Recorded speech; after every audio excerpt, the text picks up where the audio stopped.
Hi, everyone. Assalamu alaikum. I'm Yasmin Ali, founder and CEO of Skillspire. Thank you very much to PwC for having me here, inviting me for this conference, and giving me an opportunity to talk to all of you. I have been in the tech industry for, I would say, over 20 years. It's, on and off. And I'd love to give you a little bit of insight into how I came on board and some bit of advice. So the topic that is given to me is skills needed in tech. Tech seems to be the place that the jobs are in, especially given COVID right now. Most people are starting to work from home, and it's just so much more attractive. So it's very apt for me to, talk about tech. And, of course, it plays into what I do every single day. So if I can go here, get into. So my agenda is, it's a lightning talk, so I want to keep it very simple and short and also allow for questions at the end.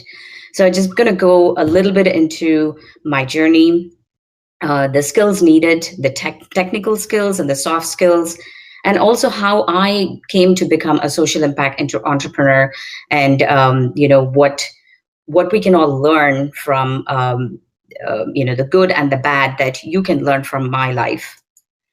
So my journey, just like a typical immigrant journey, right? I came to this country over 30 years ago, but the very next month I started my studies.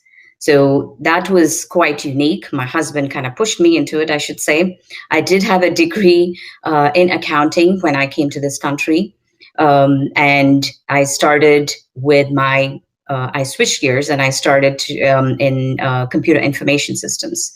So I did my bachelor's and then went on to do a master's in computer science. So that gave me a really good foothold into the tech industry. So after, studying and, it was right around, I think about 2000, the market was fantastic. I immediately got a job, and I worked, started with Boeing, then worked in several startups. And we moved, the final place where I was in California, the Silicon Valley. So I started off as a software developer and quickly, ramped up to become a management consultant. So when I had my first son after about 11 years, I made a conscious decision that, I'm going to take a break. So I took a break around that time, and after working close to about 9 to 10 years. And little did I know that, that period of time, I thought that was going to be just family and kids, but I got pulled into community activism. And that's my community part right here. And by involving myself in community and especially around education, I learned a ton. I got to, even before that, I think I should say that, I also homeschooled my children. I think I started when they were like second grade until they went into, say, seventh grade. I homeschooled both of my children. And that really groomed me. It taught me a lot of structure as to how I set a structure for them and for me, a lot of discipline, a lot of grit, because it's not easy to be, working with kids. Now I think everybody is kind of forced into some sort of a homeschool program, with all schools going remote and, parents being challenged. I chose this out of, don't ask me why, but then, we had it. Of course, I know why I did it, but, it was quite fulfilling, I should say. And also I should say that It also helped my children to become a lot more independent. I didn't have to spoon feed them as much. Yes, I was right there to kind of talk them through whatever that they wanted, but also, uh, give them that room to be an independent learner. So, and it gave me that grit, the resilience that I needed. And little did I know at that point that I was going to become an entrepreneur. So now switching on to my community activism side, I was involved. Well, I continue to be involved in an organization right here in Redmond, Washington, where I was part of the education committee. So, as part of the education committee, we did a lot of secular and non-secular activities, and different educational programs, Quran programs. So, I was instrumental in starting with a few others a program which goes on even today. So, if you know anything about this organization that I'm talking about, MAPS, it brings in over, I think the last I heard was over 7,000 families from all over, which is one of the biggest in the Pacific Northwest. So I was fortunate enough to be involved in this organization and continue to be involved even to this day. So, being involved in community activism, so I got to meet people from different walks of life, from the C-suite people to the people who are maybe driving Uber or working as, Amazon workers at the warehouse. But one thing that pretty much everyone knew was the education. It kind of brought them together for themselves and for the kids. So I kind of became like the go-to person for a lot of people who needed help in navigating the space. I have a son who just went into the college. I know the trouble and the college space is a maze, right? So when you come to this country with little knowledge about how things work here and the process, and where to go apply for scholarships and different things, it's hard enough for a person who's been here in this country for a very long time, but then for a person who's coming in new into this country as refugees and immigrants, it's even more of a challenge.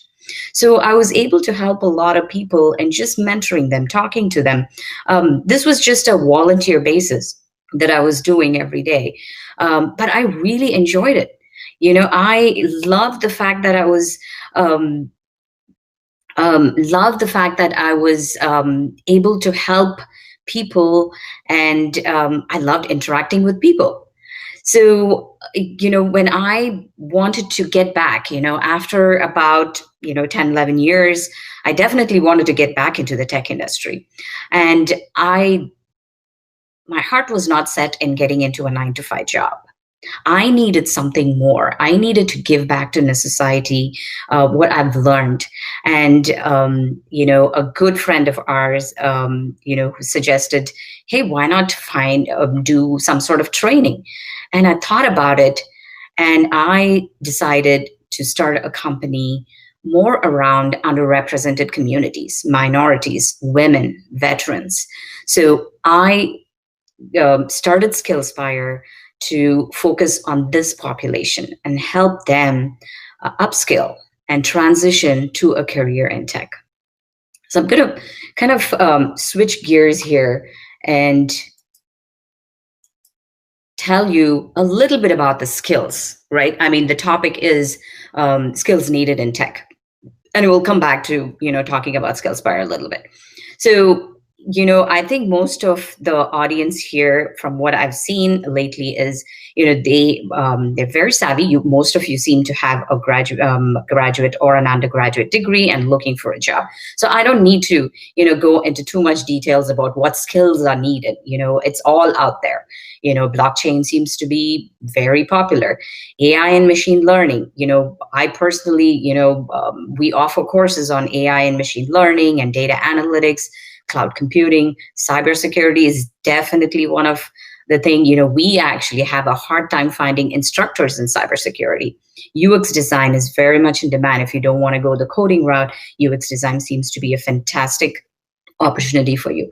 But all said and done, coding seems to be the crux of the tech job. You may not enjoy coding sometimes, but having some foundation in coding kind of helps you build all these other skills. So think of it like your ABCs. We keep pushing our children, right? That, hey, you need to get the STEM skills so that you can get into a STEM education. But we don't consider this for ourselves. And I think we should, because when you have that strong foundation in coding, it really helps. Even later on, you could be applying for a PM job. But since you have that strong coding foundation, it really helps you to have an intelligent conversation with the coding team, right? So that way, you open up a lot of doors to you. I mean, so don't think of coding as the end, but just as a means to get to another place in tech, because there are a lot of non-technical jobs in tech as well.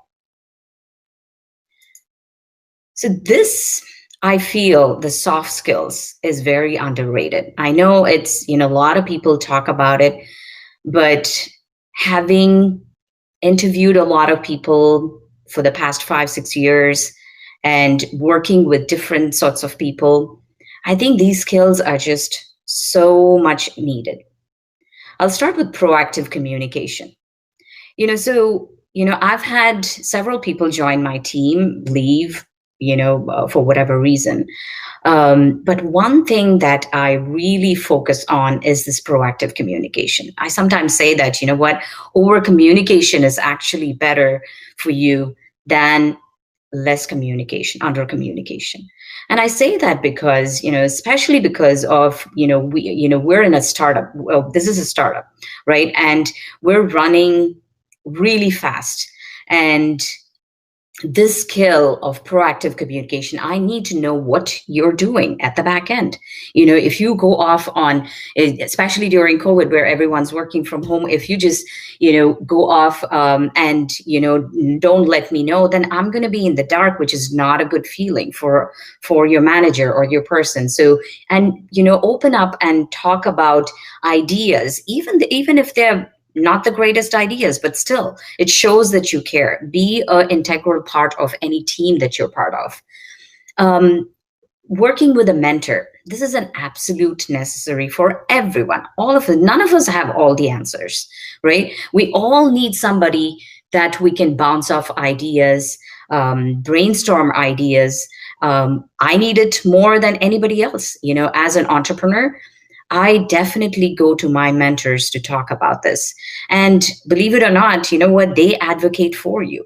When time comes, they might be the person that is going to recommend you for any positions that come up. The other part, networking. I'm sure you've heard of this.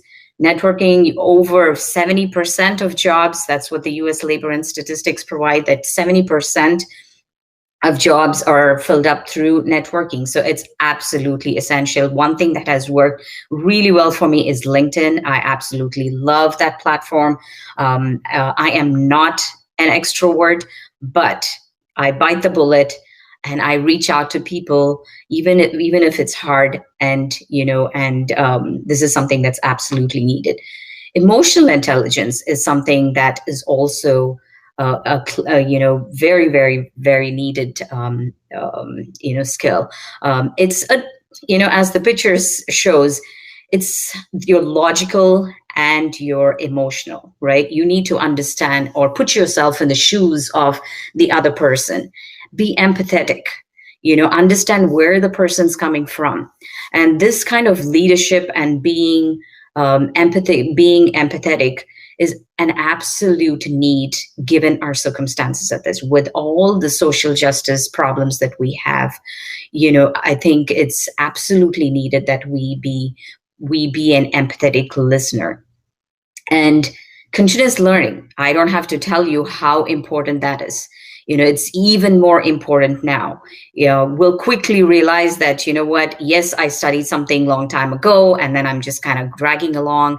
And, by putting yourself in an uncomfortable position, by learning new skills, you're actually grooming yourself for something bigger.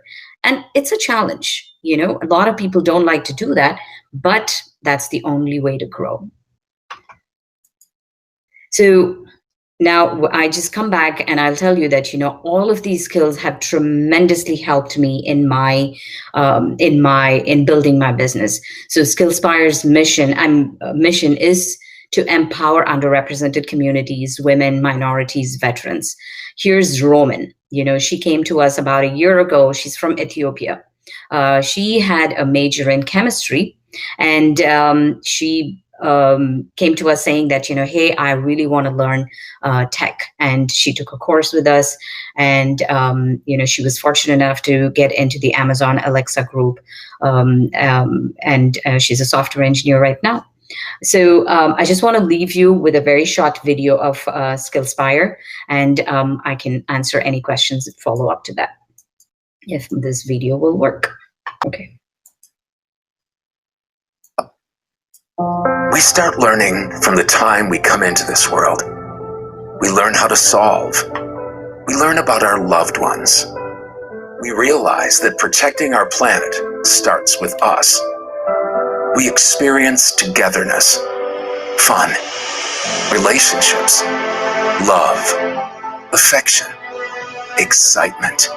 We seek new challenges beyond our planet. We look to science in pursuit of betterment.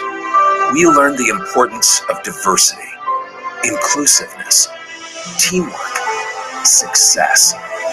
Our lifelong learning and experience helps us to move through life from one phase to another. We never stop learning.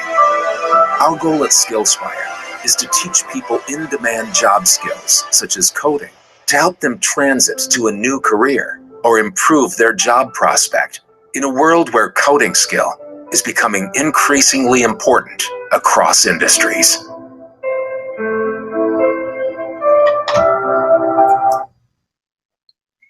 Thank you very much for having me. If you do have any questions, I would love to answer. Thank you.